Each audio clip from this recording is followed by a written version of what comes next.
Ora, muito boa tarde, minhas senhoras e meus senhores. Sejam muito bem-vindos à primeira sessão paralela dos Encontros PNAE 2022.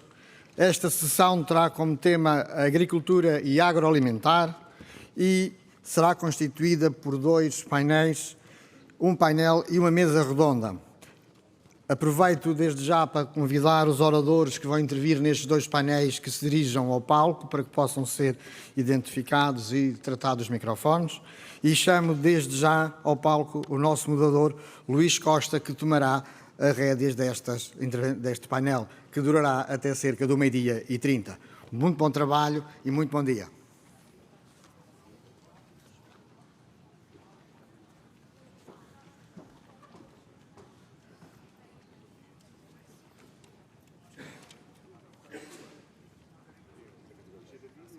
Muito boa tarde. Como acabou de ser dito, este tema 1 é a agricultura e agroalimentar. Tem duas componentes, uma primeira com 3 intervenções sobre prioridades políticas, incentivos e financiamento, a cargo de Rogério Ferreira, da Direção-Geral de Agricultura e Desenvolvimento Rural, David Gouveia, do Gabinete de Planeamento, Políticas e Administração Geral, e Rita Barradas, Autoridade de Gestão do PDR 2020. São 3 intervenções. E depois, sim, haverá, na sequência, viva, muito bom dia. Há pouco o nosso anfitrião disse boa tarde, e é premonitório, porque já estamos atrasados, e é quase meio-dia, e, portanto, embora eu possa retificar, é bom dia ainda por mais 10 minutinhos. Dizia eu então que depois teremos sim uma mesa redonda, uma segunda parte, em que teremos quatro participações, mas sobre isso falaremos mais daqui a pouco. Para já vamos avançar então, porque o tempo urge com estas primeiras intervenções. Cada intervenção, de acordo com o programa, tinha previsto cerca de 15 minutos. Evidentemente, face ao atraso com que já estamos, se os intervenientes conseguirem fazê-lo em 10 minutos, agradeço essa capacidade de síntese e a brevidade do que sejam capazes de nos transmitir, mas sempre com o foco no conteúdo e sem perder o essencial do que têm para nos dizer. E eu penso que é de bom tom, embora possa parecer um bocadinho Maria Alva, mas é de bom tom começar pelas senhoras, e, portanto, eu convidava como primeira interveniente desta sessão Rita Barradas, natural de Lisboa, licenciada em Agronomia, dirigir-se ao púlpito para a sua intervenção, em Agronomia pelo Instituto Superior de Agronomia, especialidade em Economia Agrária e Sociologia Rural, gestora do PDR 2020, é nessa qualidade que está aqui hoje, coordenadora do Núcleo de Acompanhamento dos Programas FEDER, gestora adjunta da Autoridade de Gestão do Programa, assessora do Ministro da Agricultura, Desenvolvimento Rural e das Pescas, enfim, um currículo vasto que, se eu estivesse aqui a enumerá-lo todo, gastaria os 15 minutos que lhe são cometidos para a sua intervenção. Portanto, eu peço que, desde já, a Rita Barradas nos comece com a sua intervenção e obrigado pela sua disponibilidade para o efeito. Bom, muito bom dia. Isso o currículo é da idade, com certeza. Bom dia, cumprimentar todos. Agradecer o convite para estar aqui presente e participar neste evento. Como já foi dito, eu sou gestora do PDR. O PDR é o programa que, no atual período de programação, tem o Fundo para Investimento, o FEADER, para a Agricultura. Este programa iniciou-se em 2014, portanto, nós estamos a entrar agora na fase do seu encerramento e, conforme a Sra. Ministra já falou hoje de manhã, a partir de janeiro de 2023 inicia-se o novo período de programação com o PEPAC. Vamos ter aqui uma sobreposição, porque o PDR ainda tem 3 anos para proceder ao respectivo encerramento e, portanto, vamos agora entrar nessa fase. De qualquer maneira, nós, o que vimos aqui apresentar, o que eu posso aqui apresentar, foi o que o programa disponibilizou em termos de apoios ao investimento ao longo deste período. Não tivemos com certeza pessoas da diáspora envolvidas nestes números que eu aqui vou apresentar, mas por acaso nós não temos essa informação de forma a distinguir e poder apresentar esses resultados. Nos últimos 2 anos, nós tivemos alguma colaboração com o Plano Nacional de Apoio ao Investimento da Diáspora, e até porque nestes últimos 2 anos que foram acrescentados à duração do programa, tivemos a abrir cerca de 30 anúncios por ano, portanto, abrimos muitos anúncios para a apresentação de candidaturas no investimento. Para além disso, colaboramos também com o guia de apoio, onde são lá enumeradas as medidas do programa que estiveram em algumas, que eu já vou referir quais, ainda estão disponíveis para candidaturas, porque, como calculam, numa fase próxima do encerramento já temos temos uma dotação reduzida disponível para a abertura de novas candidaturas. Estamos, portanto, a preparar a transição. Também participámos em ações de formação aos técnicos das câmaras municipais e das CIM durante o ano 2021, assim como num webinar que houve sobre medidas de apoio ao investimento na floresta, que se realizou em outubro de 2021. E também já em janeiro, no início deste ano, participámos também numa sessão de esclarecimento sobre os anúncios que ainda tínhamos abertos este ano para a apresentação de candidaturas, quer para jovens agricultores, quer para investimento na exploração agrícola, quer uma série de outros que foram abrindo ao longo deste ano. Vou dar assim muito rapidamente, como foi pedido, só uma visão de qual é o ponto de situação então do programa. Sou eu que mudo o slide? Sim. Está aqui o meu comando. Isso. Tá, Não faça mais perguntas para além desta, porque não sei responder. Ok. Bem, então vou não ser muito amassadora com os números. Só para vos dar um retrato global do que é o programa tem na sua globalidade 5.776 milhões de euros de dotação de despesa pública. Como eu disse, está a ser implementado desde 2014. Com os atrasos que houve por parte também da União Europeia, acabámos por ter um período de transição, um reforço que está aqui representado, que é o regime de transição a 1.130 milhões de euros, e também tivemos uma parte do chamado Next Generation, no valor de 312 milhões de despesa pública, que aqui estão representados. Como é que está o Next Generation, que é um pacote específico financiado totalmente pela União Europeia. Estamos, neste momento, estes dados, como eu enviei à apresentação, como foi solicitado há umas semanas, neste momento estes 69% já são 71% e estes 42%, à data de final de novembro, já são 46% de execução. Portanto, claro que temos toda a urgência em executar integralmente todas as verbas do programa. Em termos globais de compromissos, nós estamos com uma taxa de compromisso de 94%. A bolinha que está representada dentro, que tem 125%, representa o programa como ele era na sua forma original. Ou seja, se estivéssemos no programa original que terminava em 2020 e tinha até 2023 para acabar, já estávamos com uma dotação, uma taxa de compromisso de 125%. Em relação à dotação que já está executada, já temos uma execução que já chega neste momento, este mês, aos 76%, e em termos de dotação, simplesmente, ela já corresponde à dotação que tínhamos originalmente no programa. Ou seja, se o programa tivesse ficado pela sua forma original, já tínhamos executado integralmente o mesmo no ano de 2022. Claro que nesta execução já estão projetos aprovados com os reforços que o programa recebeu, claro que sim, mas a verdade é que a dotação atinge e ultrapassa, neste momento já estaria em 101% do programa original. Também só para dar uma ideia global de que nestes 5,7 mil milhões de euros, cerca de, mais ou menos, metade da dotação serve medidas de apoio ao investimento e a outra metade medidas de apoio ao rendimento, as chamadas medidas que são pagas e geridas diretamente no pedido único, as ajudas diretas aos agricultores. Nas medidas de investimento temos os números que eu acabei de referir, temos apoio ao investimento, portanto, com candidaturas, com análise, com decisão, são projetos com outro tipo e complexidade de decisão. Aqui também dar uma ideia de que nós temos mais de 43 mil projetos aprovados. Isto são muitos projetos de investimento. Estou a falar agora já só das medidas de investimento. E destaco aqui que no investimento agrícola temos o maior número de projetos aprovados e também a maior dotação de despesa pública comprometida, com 614 milhões de euros. Também destaco os jovens agricultores e os prémios de instalação, onde também temos uma elevada procura e candidaturas aprovadas, portanto, procurando cumprir o objetivo de rejuvenescimento do setor agrícola, que tanto já foi falado hoje.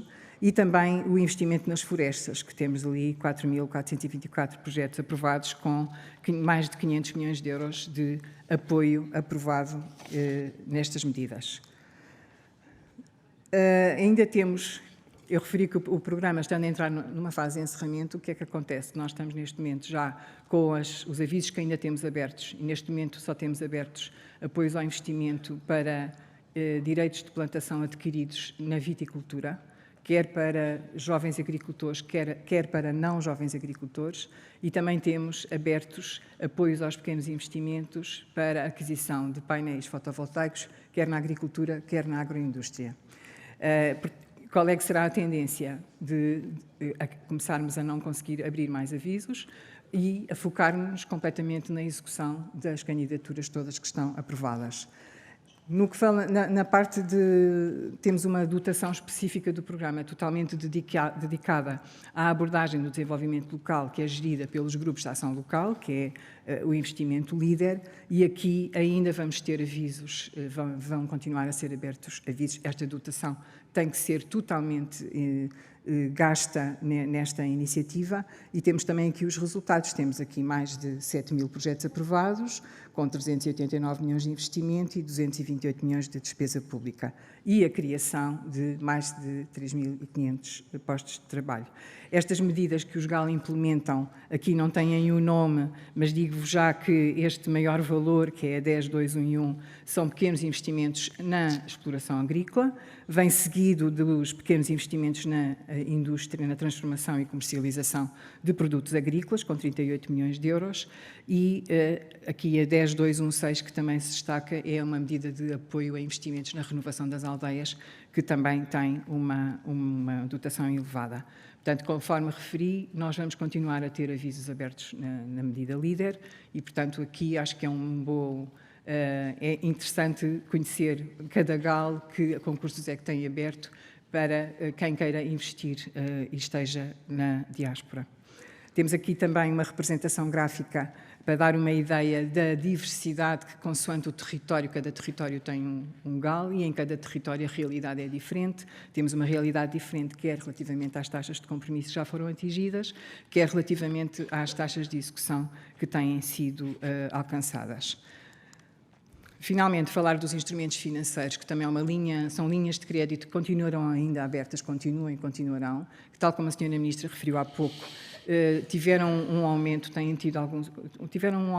substancial de 2021 para 2022, quase que duplicou o número de operações contratadas e a dotação associada. Portanto, é uma linha em que se financia a garantia do empréstimo.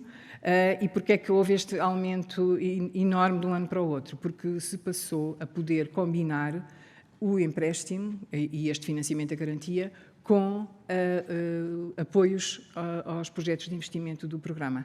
E com esta possibilidade de combinação, que, claro, tem limites, não podemos ceder os máximos que o regulamento comunitário permite em termos de apoio, isto fez explodir o número de pedidos e, portanto, estas linhas vão continuar também abertas.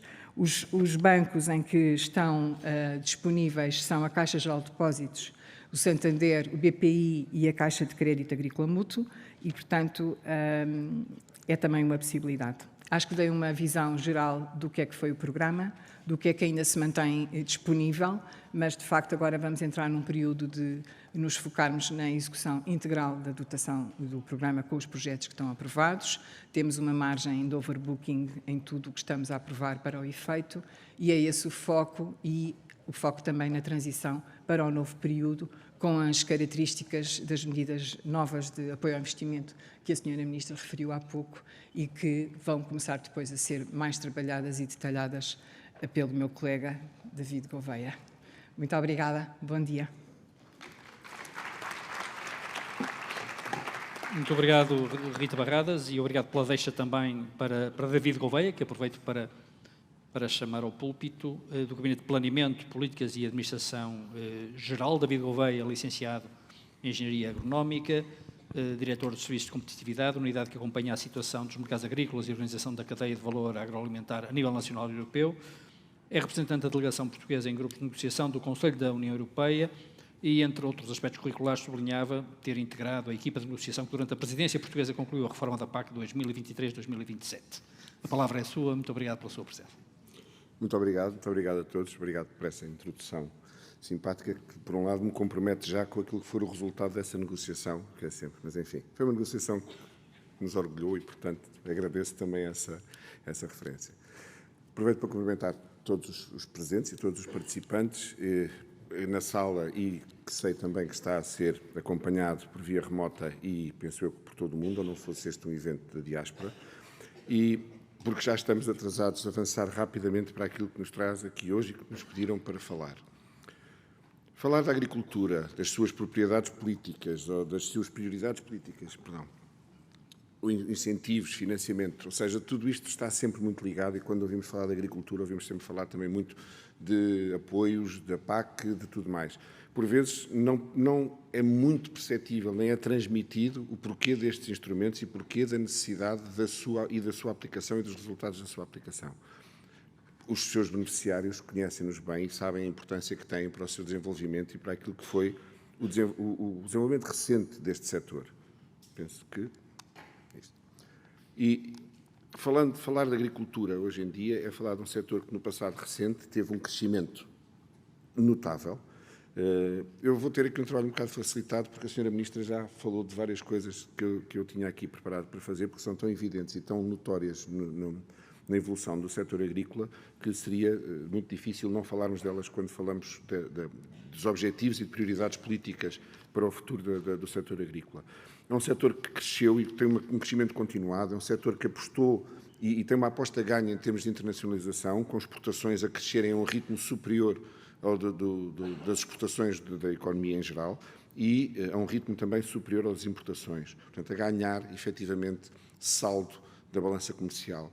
Um setor muito resiliente. Foi um setor que, em tempos difíceis, como a pandemia, por exemplo, que fechou a atividade económica praticamente em todo, estou agora falando do nosso país, mas quase a nível mundial, foi um setor que manteve a sua atividade, manteve a sua capacidade de funcionar e de manter os canais, todos os serviços que presta à sociedade a funcionar, nomeadamente o serviço de fornecimento de bens alimentares.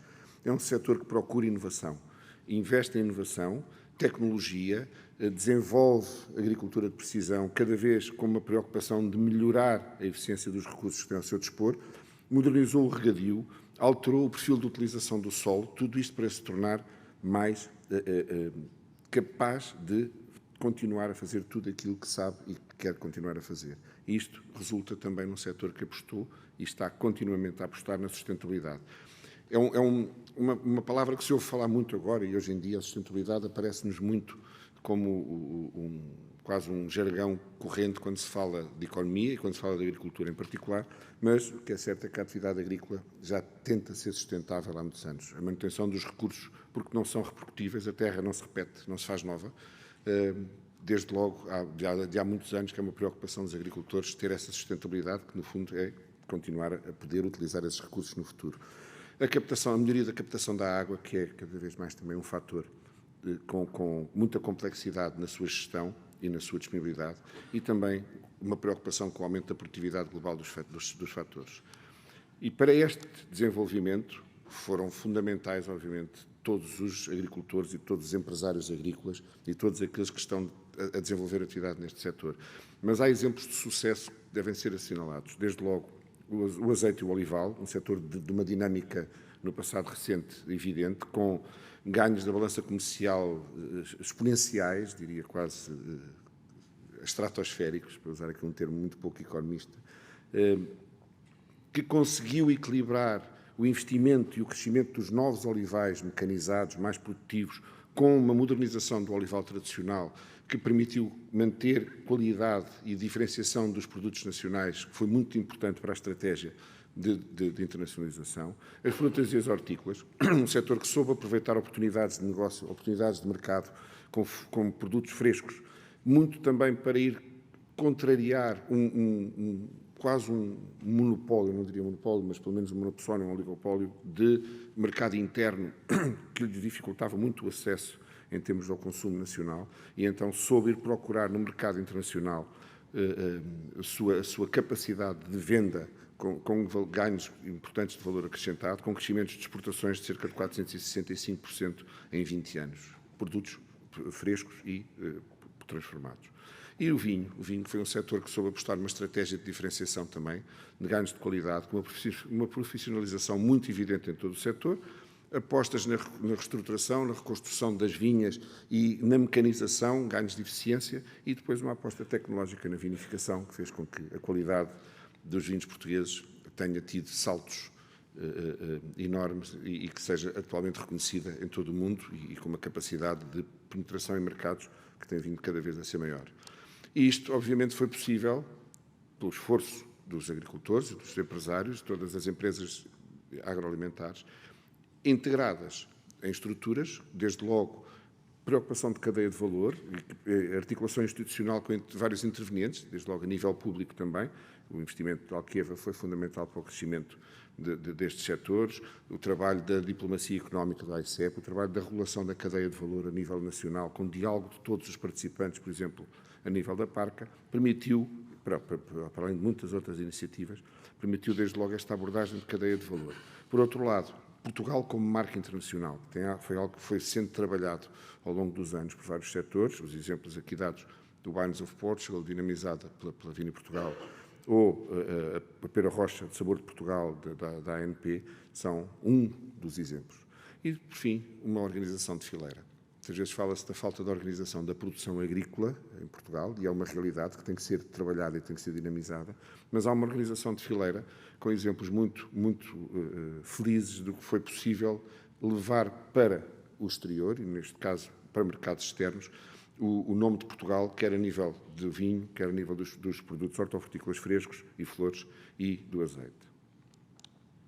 Mas falar de agricultura é cada vez mais também falar de ambiente e, portanto, quando falamos de políticas, e porque a política agrícola hoje em dia também está muito condicionada por aquilo que é a política ambiental a nível europeu, temos que falar também na agricultura, na política europeia para o clima.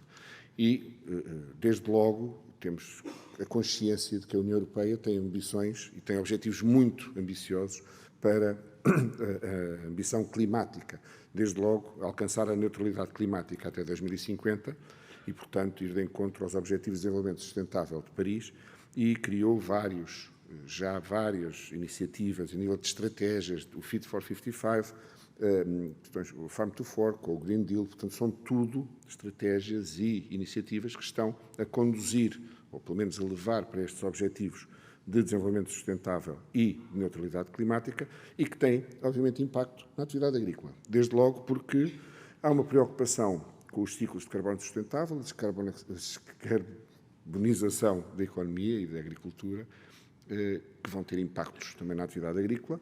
O setor florestal é um setor que tem uma preocupação maior com a fixação de dióxido de carbono, do carbono através do dióxido de carbono. A agricultura é através da produção dos gases de efeito de estufa, nomeadamente o metano, o óxido nitroso e, em menor grau, o dióxido de carbono. Mas, de qualquer maneira, há aqui uma preocupação com estas necessidades de atuar face ao objetivo de neutralidade carbónica.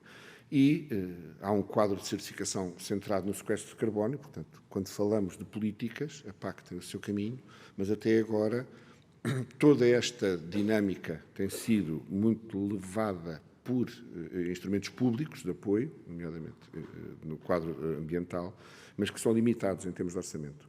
E vai ter tendência também para evoluir para sistemas privados, nomeadamente os créditos de carbono, que ainda não estão muito bem conhecidos, mas que vão ser certamente uma alternativa aos instrumentos atuais, mais baseados nos fundos públicos.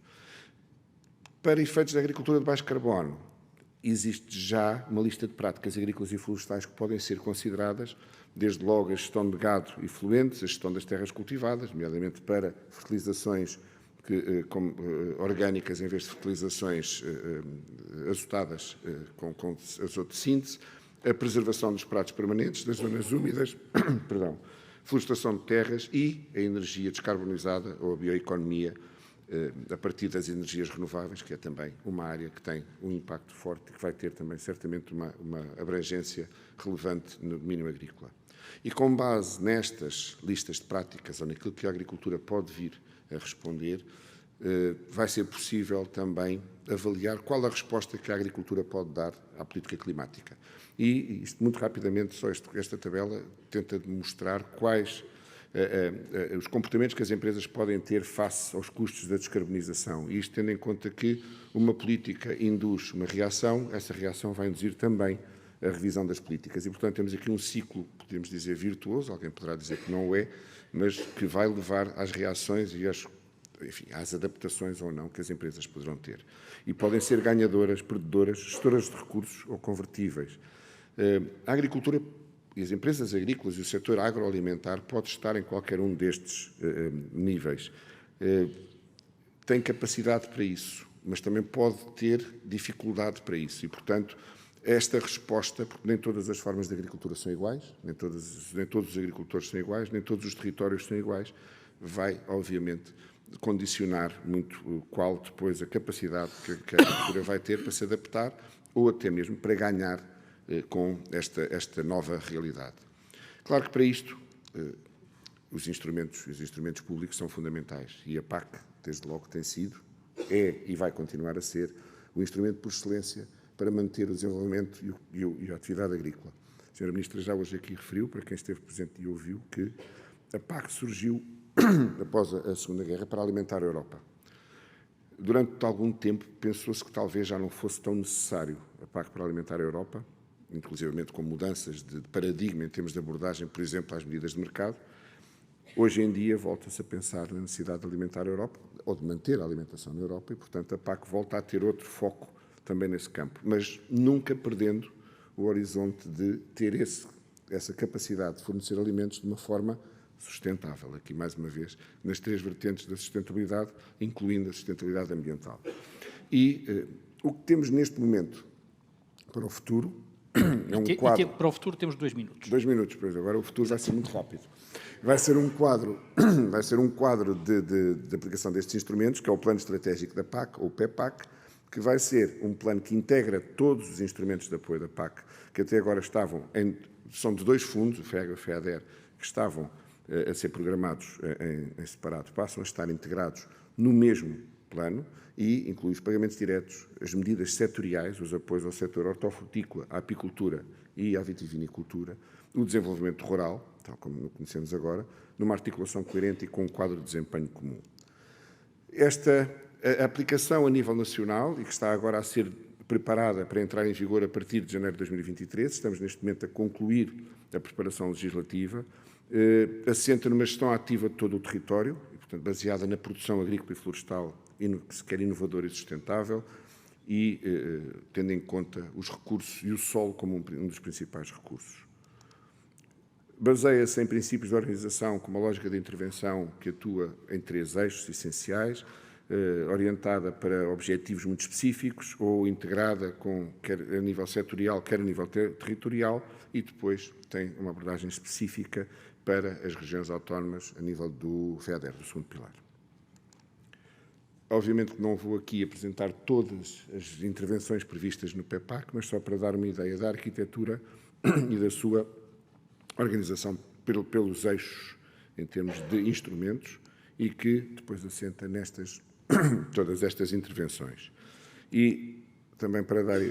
É um plano que tem cerca de 6.800 milhões de euros para o período de 23 a 27, inclui os 2 pilares da PAC, as ajudas diretas e o desenvolvimento rural, para ser aqui mais simplista, e está condicionado ao cumprimento de ring-fencing, ou de limites mínimos obrigatórios a nível ambiental, a nível de pagamentos redistributivos, ou seja, de nivelamento de valores por hectare entre diversos tipos de agricultores e para os jovens agricultores. Só para, muito resumidamente, falar das intervenções. Obviamente que não é este o objetivo e terminar, aqui, por favor, apresentá-las todas, mas muito rapidamente dizer que no eixo A dos pagamentos diretos está aquilo que são as atuais ajudas diretas, ajudas ao rendimento, o pagamento de base e os pagamentos associados aos pagamentos ligados à produção, que são aqueles que talvez sejam os mais conhecidos, com algumas intervenções novas, desde logo o apoio às culturas arvenses, que é uma novidade, e aos cereais e ao milho de silagem, e falar também aqui muito rapidamente, muito brevemente, dos regimes ecológicos, que são os tais preocupações ambientais no primeiro pilar, aquilo que podíamos dizer quase medidas ambientais no primeiro pilar de gestão anual e que têm, de facto, uma orientação para o objetivo ambiental e que vão incluir, a partir do próximo ano, a partir de 23, a agricultura biológica e a produção integrada, que até agora têm estado integradas no FEADER, no desenvolvimento rural, como medidas plurianuais, de compromissos plurianuais.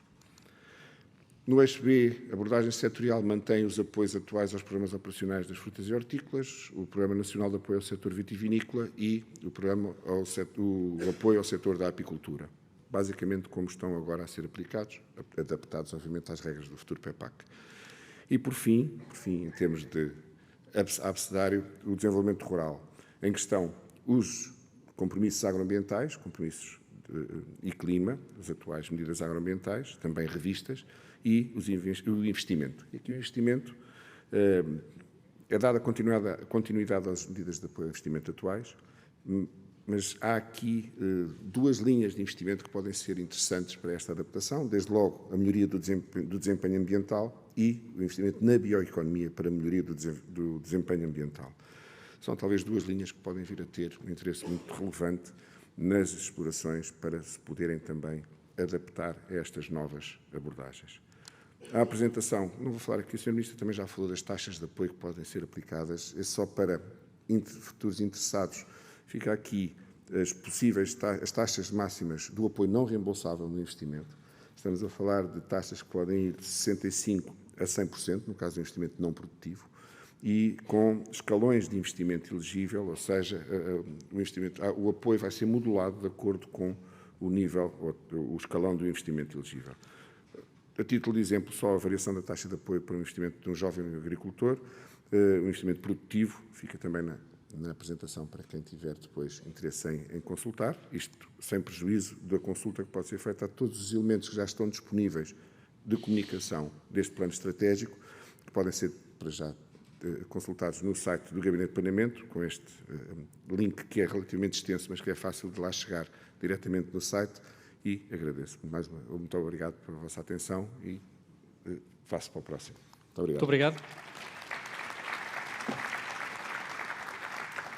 E o próximo é Rogério Ferreira, da Direção-Geral de Agricultura e Desenvolvimento Rural, licenciado e mestre em Gestão pela Universidade de Lusíada de Lisboa, trabalha diretamente nas temáticas do desenvolvimento rural há mais de 15 anos, tendo iniciado funções no setor público em 2008.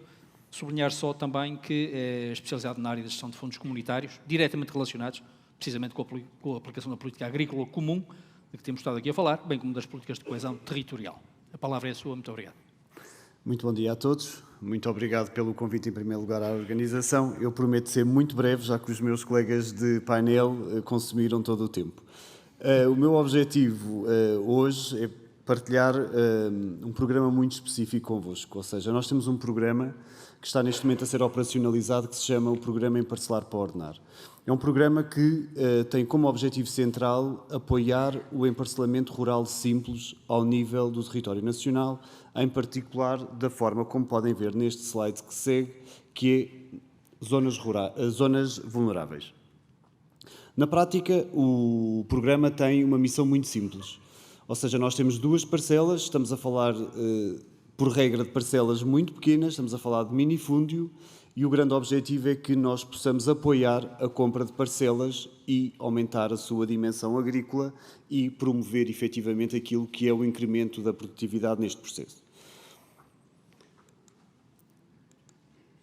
Na prática, o grande objetivo é nós passarmos de uma parcela de mini-fúndio para uma parcela que efetivamente tem condições para ser trabalhada numa dimensão agrícola ou numa dimensão florestal. Eu vou passar diretamente às condições de financiamento para não perdermos aqui muito tempo. O incentivo que está a ser aplicado neste momento, quer por via do Fundo Ambiental, quer por via do PRR, tem duas componentes. Uma componente de subsídio não reembolsável e uma componente de empréstimo reembolsável. Para terem noção, um empréstimo de 100 mil euros tem uma taxa de juros de 0,5%, portanto é uma taxa de juros bonificada, e um empréstimo superior a 100 mil euros tem uma taxa de juros de 1%, também essa é uma taxa de juros bonificada. O subsídio não reembolsável pode representar 25% deste montante. Neste momento, cada operação a ser submetida tem como limite o valor de 150 mil euros. Na prática, o que se pretende é termos um levantamento cadastral, quer da parcela que efetivamente existe por via do potencial beneficiário, quer da parcela a adquirir, para que depois, na matriz cadastral, ao nível do nosso ordenamento do território, em particular da Direção-Geral do Território, nós passamos a ter uma parcela de facto maior. Quer a compra da terra, quer a avaliação que é feita, os custos de avaliação pela peritagem também são elegíveis. Na prática, todos os interessados têm que estar registados no nosso sistema de informação parcelar registado no IFAP e podem, nesse mesmo site do IFAP, fazer a sua candidatura e depois compete à Direção-Geral da Agricultura fazer a análise e a decisão e depois, para efeitos de execução, será também o organismo pagador do Ministério da Agricultura, o IFAP, que irá proceder a esse pagamento. Partilhar convosco que temos neste momento 10 milhões de euros para iniciar processo de candidaturas e convidar-vos a todos, efetivamente, a fazer uma candidatura a este programa, que tem como grande objetivo fazer o ordenamento rural simples em Portugal. Dar só mais uma nota e convidar-vos a conhecer a Agenda de Inovação Terra Futura. A Agenda de Inovação Terra Futura foi apoiada, em concreto, neste presente ano, por via do PRR. Temos 45 milhões de euros para projetos inovadores, em particular ao nível de grupos que pretendam fazer candidaturas para promover a inovação nos vários setores. E, na prática, não indo dentro daquilo que são as regras de candidatura, convidar-vos a consultar o site da Rede Rural Nacional, onde efetivamente estão todas as áreas que podem efetivamente ser apoiadas e convidar-vos a fazer uma parceria quer com universidades, quer com empresas, quer com associações de agricultores, por forma a ter um plano de ação para resolver um caso em concreto que seja necessário para uma empresa agrícola ou agroflorestal. E é isto. Muito obrigado. Muito bom dia. Muito obrigado, Rogério Ferreira. Confesso que em quase 40 anos de profissão é o mais sintético e breve interveniente da esfera governamental que conheci até hoje, meus parabéns por isso. Esta primeira parte da sessão chegou assim ao fim, portanto, Rogério Ferreira, David Gouveia e Rita Barradas estão dispensados de estarem aqui connosco no palco e sem mais demoras e sem intervalos, seguimos já para a segunda parte desta sessão, que é suposto ser uma mesa redonda em que vamos ouvir e partilhar oportunidades, ideias e testemunhos com pessoas que estão no terreno, que estão no concreto, e a chamar então ao palco, esperando que estejam aqui na sala já connosco, a Carla Alves, da Direção Regional de Agricultura e Pescas do Norte, José Lacerda, da Direção Regional de Agricultura e Pescas, mas de Lisboa e Val do Tejo, Paulo Pereira, da Quinta da Pacheca, entre outras quintas e herdades do universo do vinho em Portugal, e Ana e Luís Pereira, da Tomar Natural. Não sei se repararam, chamei 5 pessoas e estão aqui 4 sofás, portanto esperemos que ou falte alguém ou arranjem mais um sofá, mas isso aí já me transcende.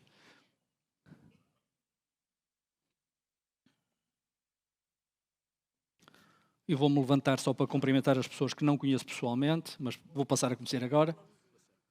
Como está? Olá, Val. Muito gosto. Carla, muito gosto. E pronto, aí está o sofá que faltava para a nossa dupla da Tomar Natural, não é verdade? Bem-vindos. Boa tarde. Isto até se fechar um bocadinho em círculo não era pior para as pessoas poderem olhar umas para as outras, não é? Mas pronto. Mas estamos aqui todos em sintonia, apesar de estarmos lado a lado. Exato, se quiserem fechar um bocadinho o círculo, assim fica isto mais convivial e informal. Muito obrigado. O papel do moderador nesta mesa redonda é relativamente simples, porque estando aqui na temática oportunidades, ideias e testemunhos, basta pedir para cada um de vocês darem o vosso testemunho e está a sessão basicamente resolvida, não é? E é bom que comecemos por aí, precisamente para ouvirmos o que nos têm para dizer da vossa atividade ligada a estas questões. Ia começar pela Carla Alves, da Direção-Geral, da Direção Regional de Agricultura e Pescas do Norte, não porque eu também venha do Porto, mas enfim, que eu acho que se pode dar às senhoras e que se deve dar às senhoras. A Carla Alves é licenciada em Engenharia Zootécnica pela Universidade de Trás-os-Montes e Alto Douro, pela UTAD, que tanta importância tem tido no setor agrícola e vitivinícola em Portugal. Desempenha atualmente funções de Diretor Regional da Agricultura e Pescas do Norte, desde dezembro de 2018, creio eu. Anteriormente foi diretor do Parque Biológico de Vinhais, administrador da empresa municipal Turismo Montezinho. Enfim, o currículo vai por aí fora e é vasto sempre nesta área, mas nada melhor do que dar-lhe a palavra para ela nos dar aqui um pequeno testemunho da sua atividade e da sua razão de ser, de estar hoje aqui connosco. Obrigada.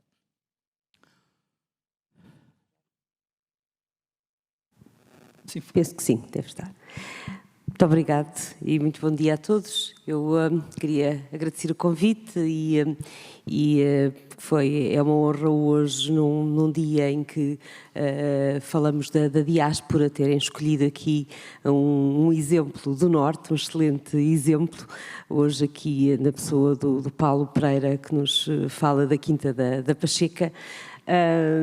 Porque, de facto, o Norte tem sido isto mesmo, uma região que tem tido uma dinâmica muito interessante a nível agrícola. Este é apenas, de facto, um pequeno exemplo, e aquilo que foi falado aqui há pouco pelos meus colegas, de facto, este programa de desenvolvimento rural tem trazido bastante investimento à região Norte. Estamos já numa altura muito final deste PDR, mas vale a pena dizer-vos que o Norte teve até hoje, alavancou 1,1 mil milhões de euros de investimento através do PDR, são cerca de 650 milhões de euros de investimento, em mais também de 12.600 projetos que apoiamos até à data, e que também conseguimos fixar com isto cerca de 1.800 jovens na agricultura, e as principais áreas que têm sido também apoiadas é muito as áreas ligadas aos frutos de casca rija, a amêndoa, a castanha, os pequenos frutos também, a maçã, e ainda um destaque que também já aqui foi dado para a viticultura. De facto, a viticultura, quer através do PDR, quer através do programa Vitis, que é um programa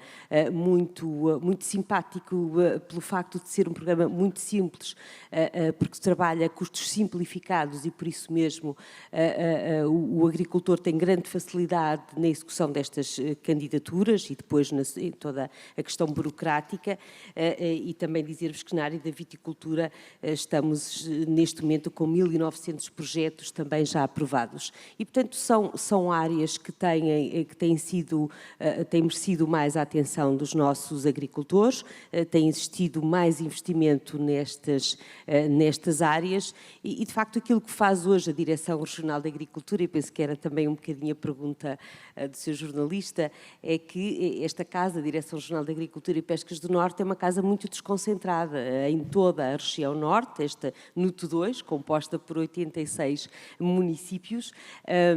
Temos cerca de 600 funcionários que trabalham diariamente muito desconcentrados nessa área, ao ponto de estarmos abertos em 40 municípios deste Norte. E por isso acho que esta é uma característica importante para o investimento, é esta proximidade que conseguimos ter com os agricultores, neste caso com os investidores, porque em mais de 40 concelhos, como vos disse, estamos abertos diariamente e com técnicos no terreno. Eu penso que aí é uma nota importante de dar para quem quer investir na região e, obviamente, ter este apoio. Também a nível do investimento, temos cerca de 80 técnicos a trabalhar nesta área do investimento, quer do PDR, quer também do outro programa que já aqui foi falado, do Mar 2020, Mas digo eu que o investidor que hoje quer investir nesta região norte tem de facto todo este apoio, até porque há pouco, e depois de falar também aqui a nossa gestora Rita Barradas, dizer-vos que os 5 diretores regionais, também aqui hoje o meu colega Lacerda, de Lisboa e Val do Tejo, somos também gestores deste programa e, portanto, há aqui uma proximidade muito grande também da própria gestão destes programas nas 5 regiões. Muito bem, Carla. Muito obrigado pela sua intervenção inicial. Já lá iremos ao seu congénere de Lisboa e Val do Tejo, mas correndo embora o risco de a desmentir um pouco, é verdade que temos aqui Paulo Pereira, que tem como projeto emblemático a Quinta da Pacheca, e portanto é uma quinta, é no Douro e é na sua área de intervenção, mas para alargar horizontes, de facto, Paulo Pereira está hoje em dia, é o frontman do grupo Terras e Terroir, que já não está no setor vitivinícola em Portugal apenas e só na Quinta da Pacheca. Não o conheço pessoalmente, ou conheci-lo hoje. Eu tenho uma segunda vida ligada aos vinhos e ao jornalismo dos vinhos e, portanto, conheço bem esta realidade. Ainda há pouco tempo estive numa nova aquisição do grupo Terras e Terroir na Bairrada, na Quinta do Ortigão, com a Maria do Céu e com o Álvaro Lopes. Mas também, mais recentemente, adquiriram a Herdade da Rocha, no Alentejo, e, portanto, há aqui um rasgar de fronteiras em todo o território de Portugal continental por parte do grupo Terras e Terroir. Já tinham Caminhos Cruzados, um projeto emblemático em Nelas, na região do Dão, e, enfim, e tem o lastro da ligação à diáspora, porque se trata de um grupo que é o maior distribuidor de produtos portugueses em França, com um percurso de mais de 30 anos. E, portanto, temos aqui Paulo Pereira, que é ele próprio um testemunho daquilo que é o que pode ser o investimento da diáspora em Portugal e, portanto, pedi ao Paulo que partilhasse connosco as suas dificuldades, porque também seguramente as tem sentido, nesta progressiva afirmação no território de Portugal continental. Vou roubar um bocado de tempo, não foi eu que consumi o outro. Aliás, os que consumiram já não estão cá.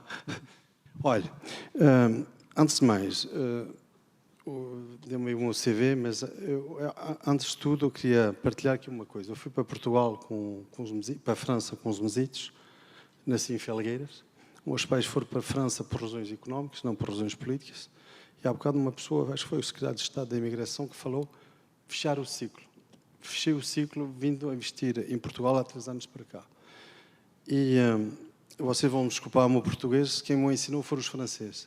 Mas não há mais português do que eu. Quanto mais viajo, mais gosto desse país.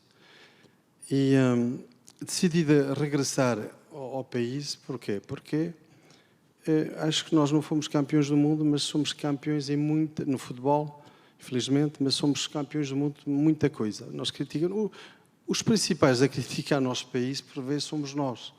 Mas quem viaja, como eu, viajei muito, eu acho que não há melhor do que Portugal para viver, para investir. Isso é uma mensagem que eu posso passar aqui aos meus amigos que estão lá fora. Aproveitem, Portugal está na moda, é agora que temos de investir, é agora que temos de vir para cá, porque tem um potencial muito, muito grande. Comecei na área agroalimentar, como disse. Eu tive a minha formação não é comercial, é jurídica, e meti-me na cabeça há 20 anos que tinha de vender produtos portugueses aos franceses. Não só trabalhar com o mercado da saudade, porque eu não tenho nenhum complexo de inferioridade quando cruzo um americano ou um francês. Quando vejo a história de Portugal do século XV, dos grandes descobrimentos, as fronteiras são as mesmas e nós podemos ainda fazer muita coisa para este país. Eu digo que nós tivemos a fase dos descobrimentos e estamos na fase de ser descobertos. Acho que muita gente nunca via um estrangeiro, um americano, um francês, um suíço, sair daqui a dizer que não gostou de Portugal, que não gostou da gastronomia, que não gostou da simpatia do povo português. E foi isso que me trouxe a investir cá neste país. Um amigo que se tornou-se amigo, acho que foi há uns anos, foi o antigo secretário de Estado, e está agora com este novo na continuidade. Ele percebeu muito bem que se associássemos a carteira, falando assim de forma mais do norte, e o sentimento, ou seja, o dinheiro e o sentimento, o investimento é muito melhor. Aquilo que você enumerou até agora, estas quintas, são as firmas mais pequenas que eu tenho, porque o meu maior negócio está em França, mas aquelas que eu tenho mais carinho e aquelas que eu sou muito mais exigente. E nós temos que combater o investimento especulativo e trazer para cá estes portugueses que ganhar dinheiro lá fora e que têm esta capacidade de investir. Isto é que é muito importante, porque no tema falar-me há bocado que íamos falar de agricultura, eu não percebo nada de agricultura. O Luís falou de vinhos, eu tenho várias quintas e não bebo vinho. Eu sou um empreendedor e depois defini um quadro e vou buscar os melhores para trabalhar neste quadro. Vou buscar aqueles de tirar o curso que eu não pude tirar, não fui capaz de tirar. É isso que me interessa e digo, nós temos que continuar a investir em Portugal. Eu, há uns 3 anos para cá, vou ficar mais aqui. Vou deixar a França, digo, vou porque gosto deste país e acho que está tudo dito, não há outras palavras. Digo aos meus amigos, aos meus colegas que estão lá fora, que não tenham medo de investir aqui. Nós criticamos muitas vezes o nosso sistema, mas lá fora, por vezes, é muito pior. E só diria, eu não sou português, eu sou português ao quadrado. Não sou a raiz quadrada do português, porque eu sou português aqui e sou português lá fora. E só direi, viva os portugueses e viva Portugal. Muito obrigado pelo seu testemunho.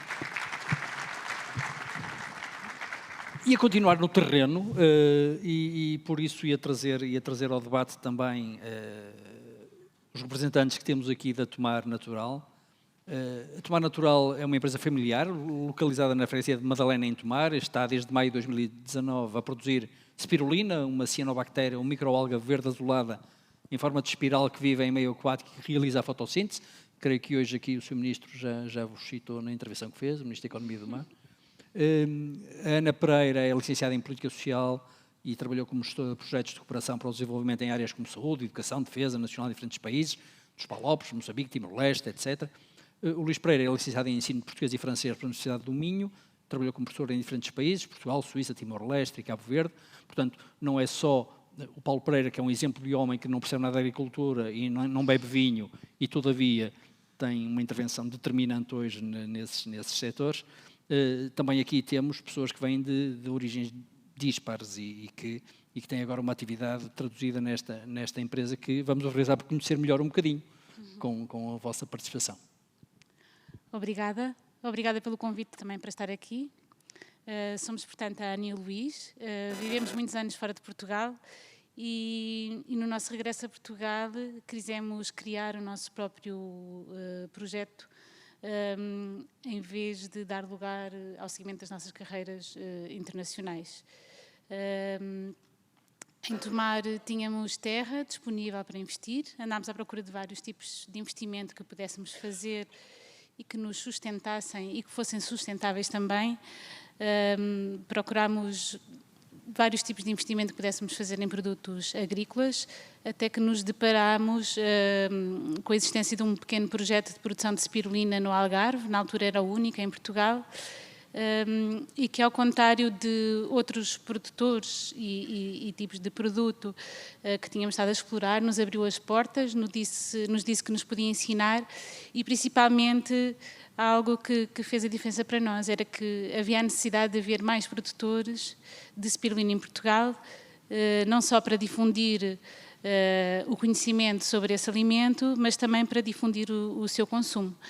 E, portanto, encontramos nesta abordagem inclusiva e não tão exclusiva ou competitiva que encontramos noutras fileiras de produção agrícola que exploramos, uma oportunidade de integração, de inovação, visto que não havia este produto no mercado, e decidimos enverdar por aqui. Submetemos uma candidatura ao PDR 2020, e assim demos início ao nosso projeto. Neste momento estamos no nosso 4º ano de produção. Somos uma pequena empresa, mas que tem vindo a crescer de acordo com aquilo que planeámos e, por isso, consideramos que estamos a ter sucesso no que estamos a fazer. Sem grandes dimensões, sem um grande investimento associado, mas sempre com os pés bastante na terra e dando pequenos passos, mas certo, sim. Muito bem. Queremos ouvir também o testemunho e o tom de voz do Luís. Sr. Professor, como é que se deixa o português e o francês, o ensino de português e de francês, e se abraça este projeto? Por razões familiares, evidentemente. Foi um pouco como a Ana estava a dizer, depois de viver muitos anos lá fora e de trabalhar para diferentes projetos, começou a crescer o bichinho dentro de nós de criarmos o nosso próprio projeto. E sempre foi, não sei porquê, mas sempre foi vocacionado ou direcionado para a área da agricultura. Um pouco se calhar puxado por mim, que a minha infância foi ligada à agricultura, os meus avós, e o que é certo é que demos essa viragem. Preparámos-nos para isso, estudámos, houve uma grande parte, porque como foi dito, eu sou professor, a Ana foi de gestão de projetos internacionais, de política social, de agricultura assim, e de aquacultura e spirulina, muito menos nós sabíamos. Portanto, houve um grande esforço da nossa parte para nos dedicarmos ao máximo ao nosso projeto e obter o máximo de informação possível e assim cresceu a tomar natural.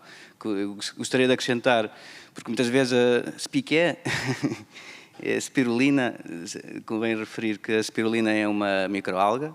Ela é considerada pela Organização Mundial de Saúde como um dos melhores alimentos para a humanidade, nomeadamente devido às suas características nutricionais. É muito rica em proteína, aliás, convém também referir, fala sempre de sustentabilidade. Por exemplo, a spirulina é o alimento, a produção de proteína mais ecológica que existe, comparativamente com as carnes, e mais próxima a soja. Mesmo assim, tendo em conta o consumo de água, que é bastante reduzido, o consumo de energia, o consumo de nutrientes é muito menos exigente do que as outras culturas. Portanto, é um alimento, basicamente, como a maior parte das algas, é muito rico em proteína. Para além disso, contém todas as vitaminas, é o alimento mais rico que há em ferro, para além de outros minerais, antioxidantes, e podia continuar aqui a enumerar. E foi um pouco o que a Ana também referiu, foi a filosofia de partilha, de abertura que encontramos no outro produtor de spirulina, que nos também, para além do potencial que o negócio poderia ter e do potencial que o alimento em si tem, foi também essa filosofia de partilha, de abertura, de não fechar portas, que nos levou também a entrar pelo mundo da spirulina. Muito bem. Já que o microfone está aí nesse lado da mesa redonda, que não é mesa, nem é redonda, mas simbolicamente é, perguntávamos, já ouvimos aqui a Carla Alves, ainda vamos ouvir também o José Lacerda, da Direção-Geral de Agricultura e Pescas de Lisboa, já ouvimos anteriormente técnicos superiores ligados ao Ministério da Agricultura, ouvimos ministros, e a pergunta concreta é, vocês que estão no terreno e têm esse vosso projeto, no vosso processo de criação e de consolidação, o acesso aos mecanismos de incentivo, fundos, apoios governamentais, foi algo de linear, não assim tanto? Que dificuldades e que aspectos positivos também terão encontrado nesse caminho que possam partilhar? Porque está aqui muita gente que está na mesma situação que vocês estão e outros que querem vir a estar, porque querem investir, porque querem criar empresas, criar dinâmicas. Gostávamos de ter também o vosso testemunho quanto a essa maior ou menor facilidade de acesso a esta panóplia de milhões e de mecanismos que temos estado aqui durante a manhã a ouvir falar. Relativamente à sua questão, em termos de maiores dificuldades, aquilo que podemos... o nosso testemunho é apenas da morosidade e da necessidade de resistência que temos que ter para conseguir obter determinados licenciamentos. Nós temos consciência também que o produto que estávamos a tratar era um produto novo em Portugal e que tivemos que abrir muitas portas, porque quando vamos falar com as diferentes entidades, na altura em que nós concorremos, nem se sabia se deveria enquadrar a spirulina como um produto agrícola ou como um produto aquícola. Portanto, foi uma candidatura anterior à lei e por isso o facto de sermos pioneiros pode também ter contribuído para alguma morosidade no processo. Em termos positivos, aquilo que temos que salientar foi que, apesar de todas estas dificuldades que muitas vezes a burocracia impõe, existem sempre técnicos e mesmo autoridades que estão dispostas a abrir portas e a não isto é, e a querer analisar a lei e as oportunidades ao nosso lado. Embora dizem, este processo vai ser difícil e moroso, mas que não seja este o impedimento para que vocês invistam e para que desenvolvam o vosso projeto. E isso acaba por ser também um incentivo a que muitas vezes não se desista, exato, num processo que é difícil e moroso, temos que ser e seguramente que a Cacau Alves e o José Lacerda estão a gostar de ouvir esse aspecto do seu testemunho, porque de facto não há aquela relação, a velha relação do guichê, não é? Em que do outro lado está alguém para nos dificultar a vida e não, pelo contrário, para nos apoiar. Na verdade eu sempre encontrei em todas as entidades relações muito humanas. A morosidade é recorrente na sociedade portuguesa e nos mais diversos domínios, a morosidade também associada ao facto de ser um produto novo. Ora, o vinho, de novo, não tem nada, é milenar, é um produto, de facto, que, por outro lado, já tem mais que sedimento histórico. Por isso eu perguntava ao Paulo Pereira, isto mesmo que acabei de perguntar à Ana e ao Luís, que é como é que tem sentido estes investimentos que têm multiplicado nestes anos mais recentes em Portugal? Capitais próprios. Agora, o que estava a dizer ali a colega, eu compreendo, nós estamos a pagar os abusos que houve há uns anos para trás. Agora, aquela burocracia muito fechada, a gente contorna isso rodeada com boas equipas. Eu digo, o investidor para Portugal, eu comparo sempre o investidor, quando vem para Portugal, é como pegar a autoestrada. Nós queremos pegar a autoestrada, queremos pagar a portagem, mas queremos a via verde. Não queremos parar na portagem e perder tempo. É isso que a mensagem, se tivesse de resumir a coisa, acho que era essa. Não parar na portagem. Pagar, mas passar na via verde. Há um sistema que funciona muito bem aqui, que eu digo por vezes aos franceses, não sei porque vocês não têm isto, a loja do cidadão. Nós devíamos ter a loja do investidor. Porque hoje em dia o que trava muito o investidor estrangeiro a vir por vezes por cá é a burocracia. Cuidado, que também é muito pesada lá fora, porque nós temos tendência a dizer a nossa não é boa. Eu vivo em França, temos grandes problemas de burocracia, por vezes até maiores do que aqui. Mas, tendo as duas culturas, eu por vezes vejo o que é bom aqui e o que é bom lá. E isso é fazer ali uma interpretação das duas e encontrar a coisa que seja boa, porque o que estão ali a fazer aquele casal, o que nós fizemos, acho que é a prova que o dinheiro público bem investido não é só bom para o investimento privado, é bom para a região, é bom para o país. Se você nos vê nas entrevistas, nós nunca falamos do nosso negócio. Acho que, por exemplo, quando falava há bocado da Pacheco, eu falo primeiro do Douro. Porque se o Douro ganha, eu ganho. Se o Douro ganha, Portugal ganha. E ganhamos todos. Temos de ver uma coisa assim. Agora, isto é os políticos definir de que forma podem facilitar essa linguagem, porque a linguagem dos números, a linguagem dos testes jurídicos, por vezes, é cifrada, é fechada. Sim. E às vezes torna-se imperceptível e sinuosa. Mas, José Lacerda, e trazendo à colação e à conversa, acho que esta metáfora é muito feliz. Nós não queremos não pagar portagem, queremos é que haja uma via verde para que não percamos tempo a tirar o ticket e depois a parar o carro e a ter que fazer o pagamento e depois não tem trocos e depois o cartão não funciona e depois não há portageiro. Enfim, penso que esta metáfora é muito feliz. Já percebi que o Luís não tinha via verde. Tenho.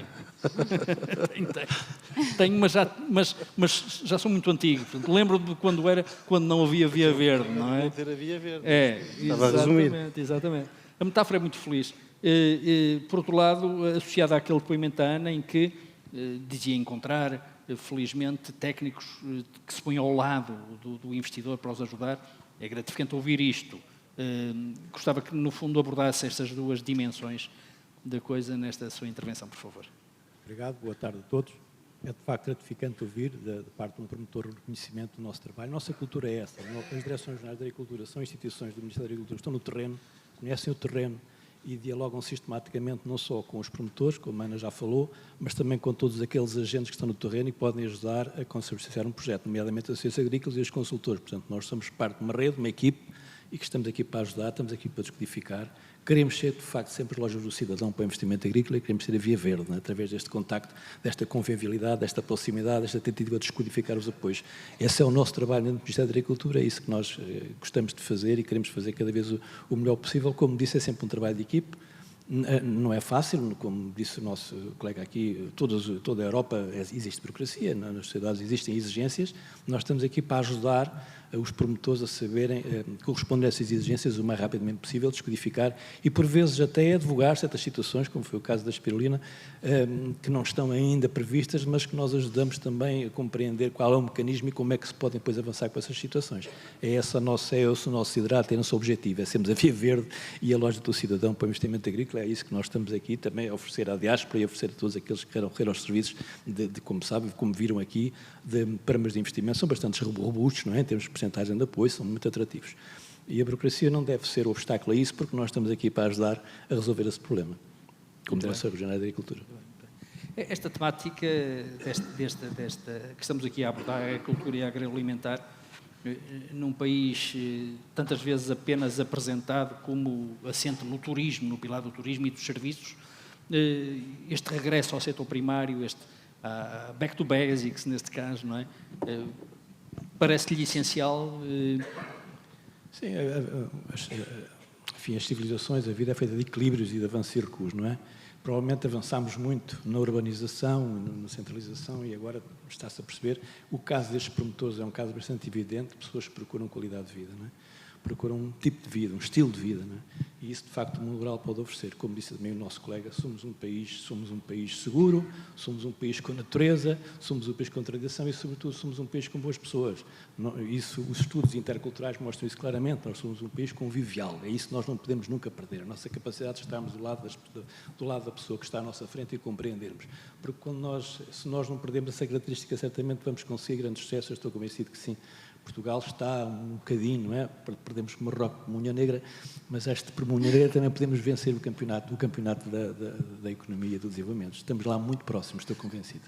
Olha, e já agora que o microfone está na sua mão, e já que está a ser tão breve nas respostas, e agradeço-lhe isso, ponho-me no papel do potencial investidor neste setor, bato-lhe à porta, peço-lhe ajuda, e a primeira pergunta que lhe faço, olha, na região em concreto, Lisboa e Val do Tejo, eu aqui, se calhar aqui não é tanto a castanha e a amêndoa, se calhar aqui, o que é que me aconselhem que eu invista, que mecanismos e que fundos europeus, por exemplo, me facilitam o investimento? Eu estou-lhe a perguntar isto, tem colegas meus que eu nunca imaginei que se tornassem produtores de mirtilos e de repente tinha 3 ou 4 amigos que já estavam a produzir mirtilos, depois eu percebi que de facto havia incentivos e programas bastante interessantes nessa área que os levou a enverdar por isso e, portanto, eu tenho dinheiro e tenho vontade, estou a falar em teoria, e bate-lhe à porta, e Lisboa e Val do Tejo, o que é que me aconselha? Basicamente, é o que quiser.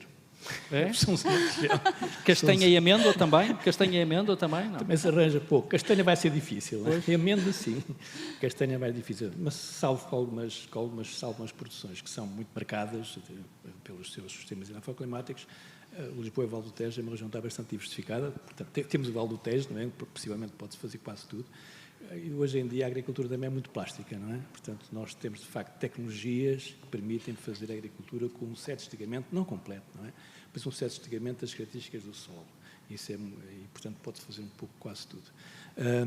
Claro que não pode haver um desligamento completo das características climáticas, porque há certas microclímicas onde só se podem fazer certas coisas, mas basicamente Lisboa e Val do Tejo nós percorremos todo, desde o vinho, desde a produção animal, desde os pequenos frutos, desde situações como heterodoxa como esta, até já, e hoje em dia a tecnologia, como dizia o ministro que aqui estava antes, realmente a tecnologia, e a senhora ministra depois mostrou como nós estamos a cobrir também essas possibilidades, a tecnologia permite fazer situações que nós nem sequer conseguimos prever, não é? E, portanto, por vezes é também o investidor que nos vem com uma ideia um bocadinho peregrina e que nós temos que ajudar a fazer o processo, não é?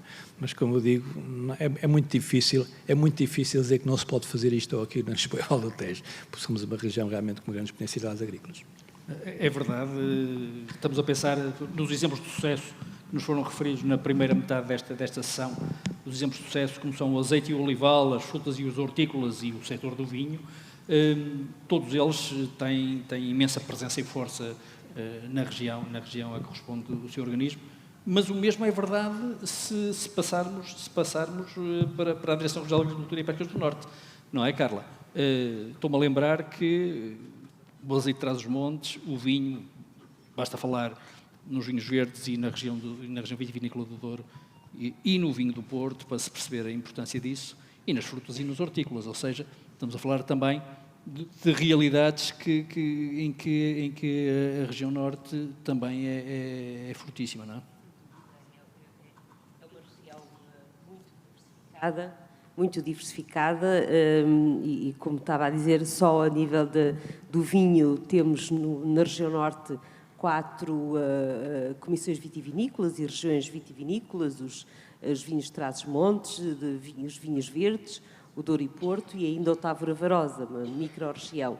E, portanto, para além dos vinhos, eu também acho que importa assinalar naquilo que são os produtos de qualidade e depois também um bocadinho mais a sua facilidade de acesso aos mercados e que tem a ver com o mecanismo que possui o Ministério da Agricultura através das denominações de origem protegidas e indicações geográficas protegidas.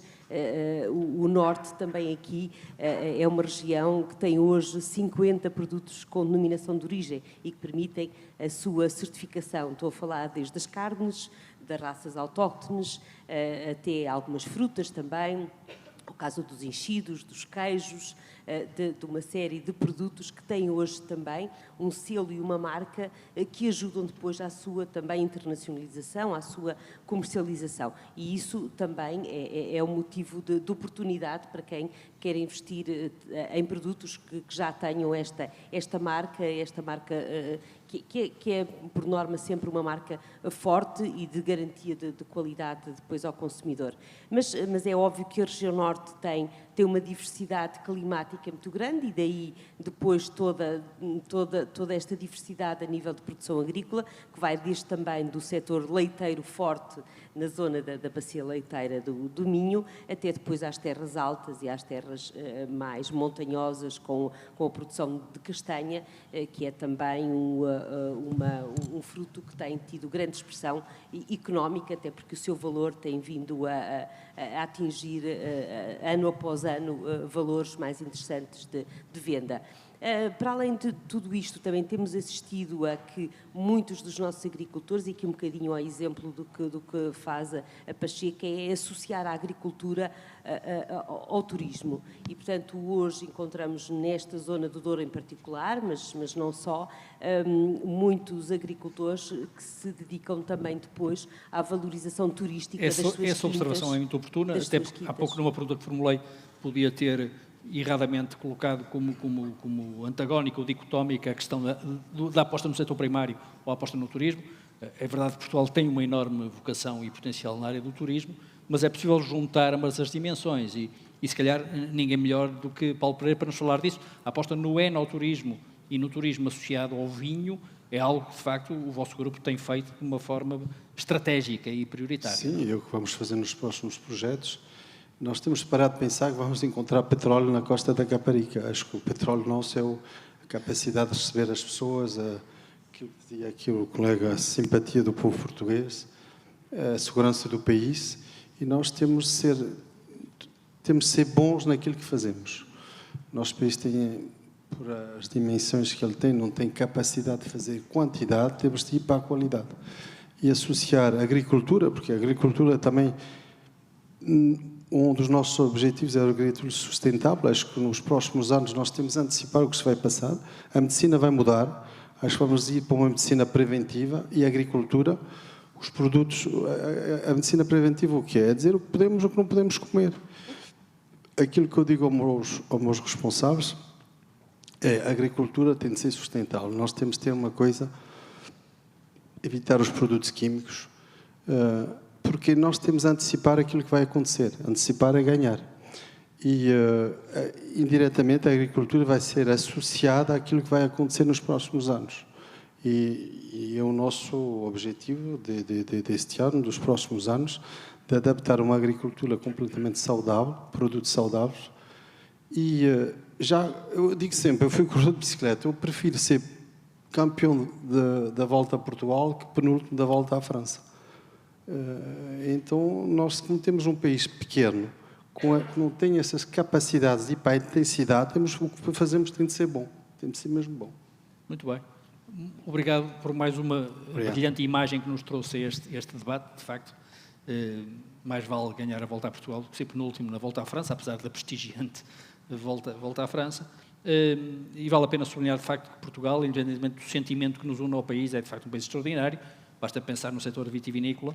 Não há cantinho deste país onde não se possa produzir vinho com uma identidade própria e que possa acrescentar valor à cadeia de valor. Isso é verdade no Portugal continental, é verdade no Portugal das regiões autónomas, só para falar dos vinhos do Pico, nos Açores, ou do histórico vinho Madeira, que serviu inclusive para celebrar a fundação dos Estados Unidos da América, e portanto, de facto, temos razões para nos orgulharmos do país que temos.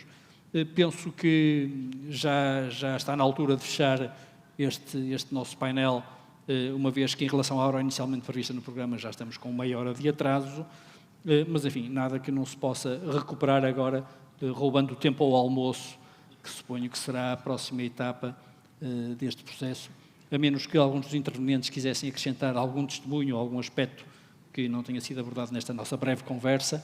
Eu daria esta nossa sessão por encerrada, com um convite para que se encaminhem para o almoço, se for caso disso, de forma a que depois não se atrasem demasiado os trabalhos da tarde e o seu arranque.